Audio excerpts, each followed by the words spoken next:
Obrigado, boa tarde a todos. Os argumentos contra o PIX acho que configuram um caso mais flagrante de entendimento de que, na verdade, os argumentos são algum tipo de desculpa para você tentar criar algum tipo de lógica, entre várias aspas, para você aplicar uma tarifa que inicialmente havia sido apontada a partir de uma lógica relativa a resultado de balança comercial, como bem falou o ministro, mas depois precisou ser alterada e no caso do PIX isso fica muito evidente.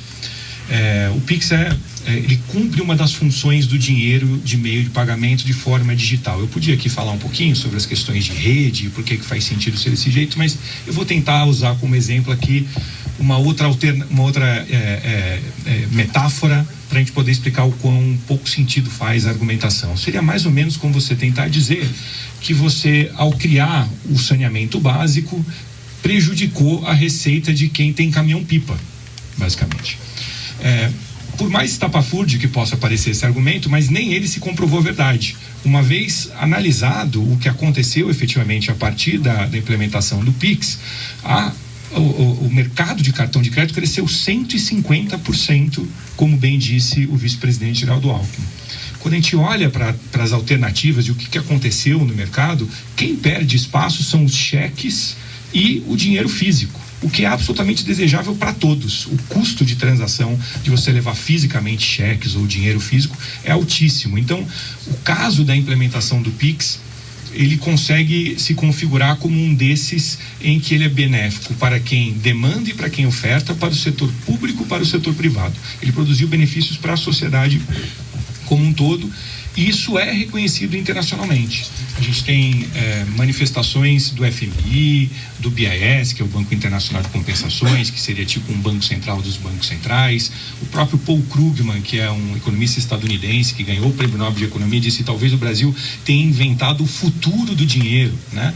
E mesmo um CEO, um presidente de uma das duas principais bandeiras que supostamente seriam entre as empresas que teriam algum tipo de prejuízo com o PIX, o que não é corroborado pelos números, como a gente acabou de comentar, falou publicamente: não há o que se criticar do PIX, né? Então fica bastante evidente de que o PIX é hoje uma referência internacional.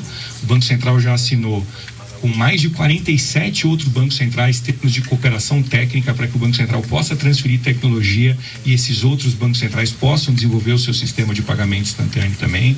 Países como Estados Unidos, a Europa, a China, a Índia, Singapura e uma série de outros bancos centrais ou já implementou ou está estudando implementar sistemas de pagamento instantâneo como o PIX, que claramente é o futuro.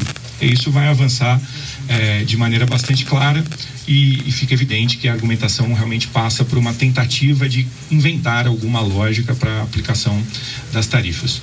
Do nosso lado, do lado do Banco Central, a gente vai seguir sempre fornecendo o PIX como algo gratuito, seguro e instantâneo, e seguir na evolução técnica do PIX em cooperação com outros bancos centrais para que cada vez mais a população brasileira possa ter acesso a serviços financeiros de maneira mais segura, mais rápida e com maior inclusão financeira. Agradeço as palavras do presidente Galípolo. Passo a palavra ao ministro João Paulo Capobianco, do Meio Ambiente e Mudança do Clima. Boa tarde a todos e todas. Os argumentos utilizados pelo governo norte-americano para justificar as tarifas são absolutamente improcedentes, não tem nenhum fundamento técnico, não está baseado em nenhuma informação comprovável. Ao contrário, ela é inclusive surpreendentemente modificada agora recentemente, porque no início o governo norte-americano afirmava que o Brasil tinha um descontrole do desmatamento, que crescia de forma intensa e que isso justificaria essa tarifa. Nós, como foi dito pelo ministro Mauro, participamos de várias reuniões, preparamos vários documentos demonstrando tecnicamente, inclusive utilizando auditorias independentes sobre os avanços da conservação. Na Amazônia nós reduzimos 50% do desmatamento nos 3 últimos anos e este ano seguimos reduzindo. Aliás, recentemente a imprensa noticiou uma queda recorde de desmatamento no mês de junho, caindo 38%, sendo que no primeiro semestre de 2026 nós tivemos o menor índice na última década, desde o início do novo monitoramento promovido pelo Instituto Nacional de Pesquisas Espaciais. Verificando que seria impossível seguir acusando o Brasil de aumentar o desmatamento de forma descontrolada, apareceram com uma nova informação, essa ainda mais falsa. Qual é a nova informação? De que o Brasil estaria desmatando ilegalmente e inundando o mercado internacional com madeiras de origem ilegal, prejudicando diretamente a participação das empresas norte-americanas no mercado. Isso é absolutamente inverídico, por 2 motivos. Primeiro, porque o Brasil tem uma participação muito pequena no mercado internacional de madeira. O Brasil participa apenas com 0,65% de todo o mercado internacional de madeira. Portanto, uma participação muito pequena. Segundo, porque a nossa madeira não é a mesma que é produzida nos Estados Unidos pelas indústrias norte-americanas. Todo o parque industrial norte-americano se baseia na madeira floresta temperada, que é a floresta que existe naquela região, no hemisfério norte. Essa madeira, que é o pinus principalmente, não concorre e não compete com a madeira das florestas tropicais, que são chamadas madeiras de lei, que são para outros usos. Portanto, não há nenhuma competição entre essas madeiras. Mas mesmo se houvesse competição, a acusação da ilegalidade é absolutamente inverídica. Por quê?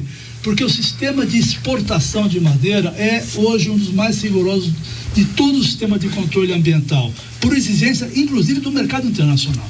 Toda a madeira exportada é certificada. Ela tem o seu acompanhamento desde a origem na floresta até o embarque. No embarque, os técnicos do IBAMA e da Receita Federal do Brasil monitoram as cargas. Não é possível hoje, em nenhum porto brasileiro, exportar uma madeira sem a verificação e a comprovação da cadeia de custódia. Essa madeira é retida. E mais, se uma madeira eventualmente pudesse ser exportada, ela é retida no porto de destino, porque o porto de destino é obrigado a checar a procedência. Portanto, esse sistema foi implementado no mundo todo, foi um trabalho feito pelas Nações Unidas, e hoje o sistema de tráfego internacional, trânsito internacional de madeira é absolutamente regular. Além disso, o governo também o governo dos Estados Unidos acusou o Brasil de retirar incentivos para desestímulo ao desmatamento. Ora, isso é um absurdo.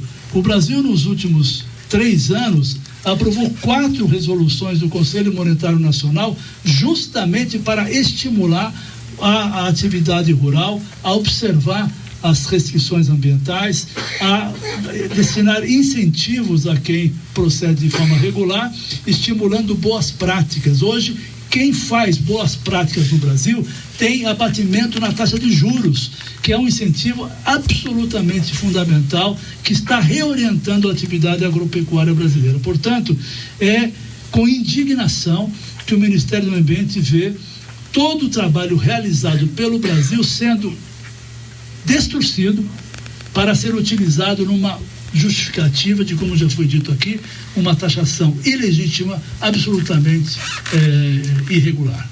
Muito obrigado.